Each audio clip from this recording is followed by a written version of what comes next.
ይህንን በየቀኑ የምናየውን ትንሽ የሰሊጥ ፍሬ ተራ ምግብ ይመስላችኋል? ነገር ግን በውስጡ ካለው እጅግ ከፍተኛ የካልሽየም ክምችት የተነሳ አጥንትን እንደ ብረት የማጠንከር ተአምራዊ አቅም አለው። ሰላም ጤና ይስጥልኝ ክቡራን የቻናሌ ቤተሰቦች፣ እንኳን በደህና ወደ ቻናሌ መጣችሁ። ዛሬ በባህላዊ ምግባችን በዳቦና በቆሎ ላይ አስተዋጽኦ የሚያበረክት ብቻም ሳይሆን በውስጡ እጅግ አስደናቂ የጤና በረከቶችን ያቀፈውን ስለ ሰሊጥ የጤና ጥቅሞች በዝርዝር እንነጋገራለን። ብዙዎቻችን ሰሊጥን ለጣዕም ብቻ የምንጠቀመው ተራ የቅባት እህል ይመስለን ይሆናል።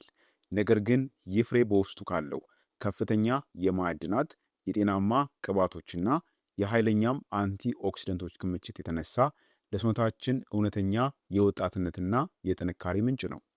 በተለይ ለአጥንት ጤና፣ ለልብ፣ ለደም ግፊትና ለሆርሞን መስተካከል ፍቱን መፍትሄ ነው። ታዲያ በዚህ ቪዲዮ ውስጥ ስለ ሰሊጥ ምንነት፣ አስደናቂ የሆኑ የጤና ጥቅሞቹን እናም አጠቃቀሙን አንድ በአንድ በሰፊው የምናይ ይሆናል። ስለሆነም እስከ ቪዲዮ መጨረሻ ድረስ አብራችሁን ቆዩ። መልካም ቆይታ ይሆንላችሁ። ሰሊጥ በሳይንሳዊ ስሙ ሲሳመም ኢንዲከም በመባል የሚታወቅ ሲሆን የሰው ልጅ ከታሪኩ መጀመሪያ ጀምሮ ዘይት ለማውጣትና ለሕክምና የተጠቀመበት እውነተኛ የጥንታውያን ዕውቀት መገለጫ ነው። ይህ ተክል በድርቅና በከፍተኛ ሙቀት ውስጥ እንኳን ሳይደርቅ የመጽናት አስደናቂ የተፈጥሮ ብቃት አለው። ይህንኑ ጥንካሬውን ደግሞ በውስጡ ባሉት ንጥረ ነገሮች አማካኝነት ለሚመገቡት ሰዎች ያጋራል። ሰሊጥ በጥንካሬው ብቻም ሳይሆን በውስጡ በያዛቸው ልዩ ልዩ የንጥረ ነገሮች ክፍሎች የተነሳ በሶስት ዋና ዋና ባህሪያቱ ይታወቃል። አንደኛው የተፈጥሮ የካልሽየም መገኛ ነው። ብዙዎቻችን ለአጥንታችን ጥንካሬ ወተት ወይንም አይብ ብቻ ፍለጋ እንሄዳለን።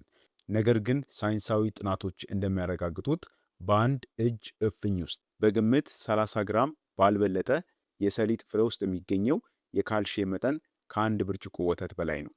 ይህም ደግሞ አጥንትንና ጥርስን ለመገንባት ተወዳዳሪ የሌለው የተፈጥሮ ሀብት ያደርገዋል። ሁለተኛው ልዩ ሊግናንስ ክምችት አለው። ሰሊጥ ከሌሎች የቅባት እህሎች በተለየ መልኩ ሲሳሚንና ሲሳሞሊን የተባሉ ኃይለኛ እጽዋት ተኮር አንቲኦክሲደንቶችን በከፍተኛ መጠን ይዟል።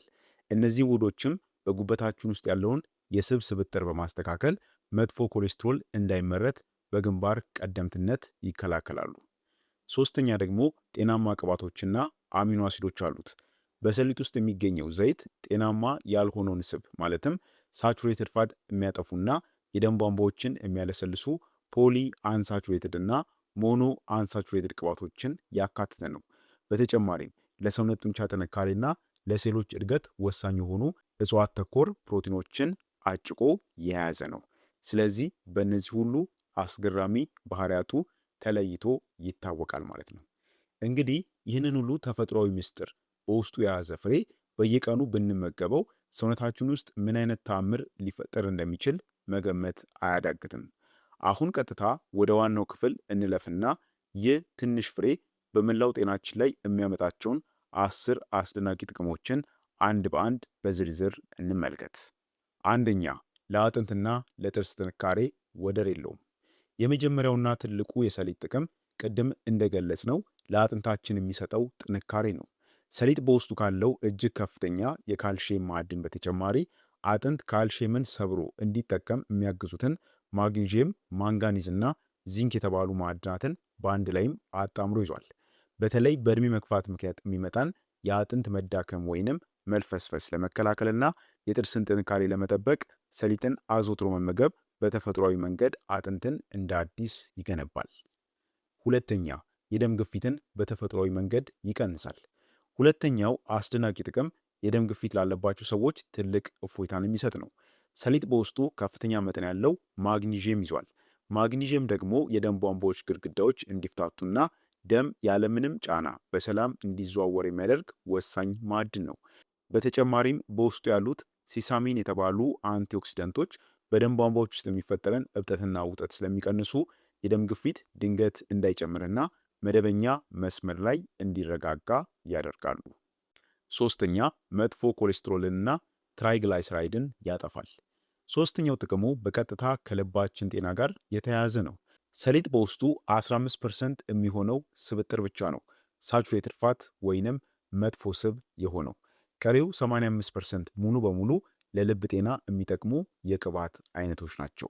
በውስጡ የያዛቸው ፋይቶስትሮል የተባሉ እጽዋት ተኮር ውህዶችም ከምግብ የምናገኘው መጥፎ ኮሌስትሮል ወደ ደማችን ውስጥ እንዳይገባ በመከላከል የደም ቧንቧ እንዳይደፈንና ለልብ ድካምም እንዳንጋለጥ ትልቅ የሆነ መከላከያ ይሆኑልናል። አራተኛ የታይሮይድ እጢ ጤናን ይጠብቃል። አራተኛውና ለሰሊጥ ብቻ የተለየው ጥቅሙ ከታይሮይድ እጢ ጤና ጋር የተያያዘ ነው። የታይሮይድ እጢ ሆርሞኖች ለማምረት ከፍተኛ መጠን ያለው ሴሌኒየም የተባለ ማዕድን ይፈልጋል። ሰሊጥ ጥሬውንም ሆነ ተቆልቶ በውስጡ እጅግ ከፍተኛ መጠን ያለው የተፈጥሮ ሴሌኒየም ይዟል።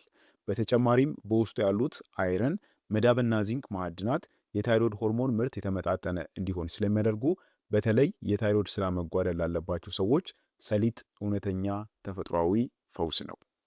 አምስተኛ ለተስተካከለ የሆድ ዕቃ ስራና ለሆድ ድርቀት።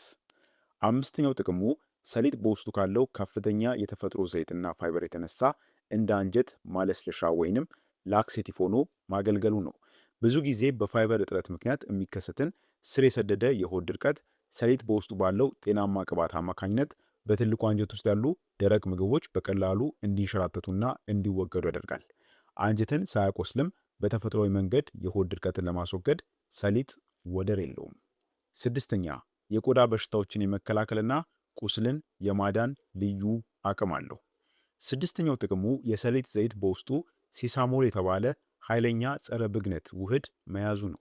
ይህም ውህድ በቆዳ ላይ የሚፈጠሩ የባክቴሪያና የፈንገስ ኢንፌክሽኖችን የመዋጋት ከፍተኛ አቅም አለው።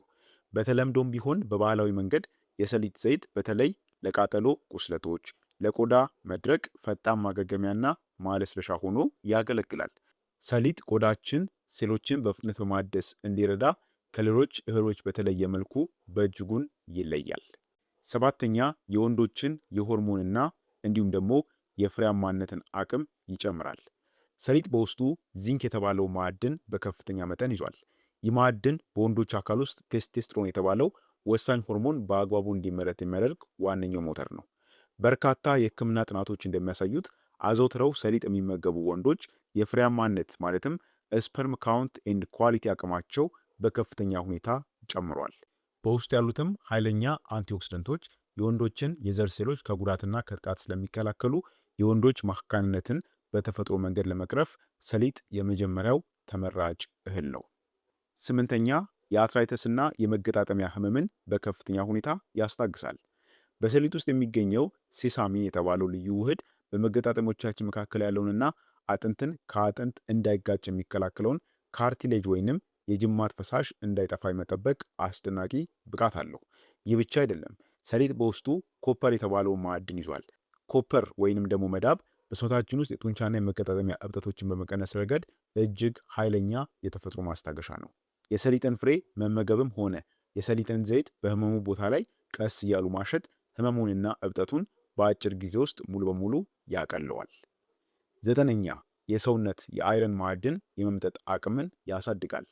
ብዙ ጊዜ የአይረን ማዕድን ያላቸው ምግቦች ብንመገብም ሰውነታችን በአግባቡ ሳይመጣቸው ቀርቶ ለደም ማነስ ልንጋለጥ እንችላለን። ሰሊጥ ግን በውስጡ ከፍተኛ የአይረን ማዕድን መያዙ ብቻም ሳይሆን ይህ ማዕድን በሰውነታችን ውስጥ በቀላሉ እንዲፈጭና ወደ ደም እንዲቀላቀል የሚያግዘውን ኮፐር የተባለው ማዕድን አብሮ ይዟል። ኮፐርና አይረን በአንድ ላይ ሲገናኙ በደማችን ውስጥ ሄሞግሎቢን በፍጥነት እንዲመረት ያደርጋሉ። ይህ ደግሞ ለአካላችን ከፍተኛ ጉልበት ከመስጠቱም በላይ ሁልጊዜ ድካም ለሚሰማቸውና ደም ማነስ ላለባቸው ሰዎች ደማቸውን በአጭር ጊዜ ውስጥ የሚያድስ እውነተኛ የተፈጥሮ መድኃኒት ያደርገዋል። አስረኛ ማዕከላዊው የነርቭ ስርዓትን ያረጋጋል። በሰሊጥ ውስጥ እጅግ በከፍተኛ መጠን የሚገኘው ማግኒዥየምና ካልሽየም በአንድ ላይ በመሆን የነርቭ ሴሎቻችን ስራቸውን በተረጋጋ ሁኔታ እንዲያከናውኑ ያደርጋሉ። በተጨማሪም ሰሊጥ በውስጡ ታይሮሲን የተባለ አሚኖ አሲድ ይዟል። ይህም አሚኖ አሲድ በአንጎላችን ውስጥ የደስታና የሰላም ስሜትን የሚሰጠውን ሴራቶኒን የተባለውን ሆርሞን እንዲመረት ያነቃቃል።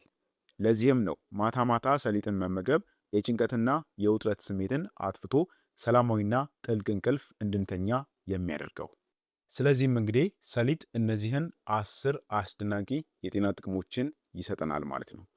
አሁን ደግሞ ይህንን እጅግ ጠቃሚ እህል በቤታችን ውስጥ በተለያዩ መንገዶች እንዴት ማዘጋጀትና በአግባቡም መጠቀም እንደምንችል በሰፊውና በተብራራ መልኩ እንይ። ሰሊጥን ለጤናችን ፍጹም ጠቃሚ በሚሆን መንገድ ለመጠቀም እነዚህን 3 ዋና ዋና ዘዴዎችን መከተል እንችላለን። አንደኛ፣ የሰሊጥ ወተትን ማዘጋጀት ነው። የሰሊጥ ወተት ከፍተኛ የካልሽየም ክምችት ስላለው ለአጥንትና ለጥርስ ጥንካሬ ፍጹም ተመራጭ የተፈጥሮ መጠጥ ነው። አዘገጃጀቱ እንዴት ነው? አንድ ሲኒ ያልተላጠ ነጭ ሰሊጥን በደንብ አጥርታችሁ ካጠባችሁ በኋላ ንጹህ ውሃ ጨምራችሁ ከ6 እስከ 8 ሰዓታት ወይንም ሌሊቱ ሙሉ ዘብዝፋችሁ ታሳድሩታላችሁ። ሰሊጡ ውሃውን መጥቶ ሲያብጥ ውሃውን አጥልላችሁ ታስወግዱታላችሁ።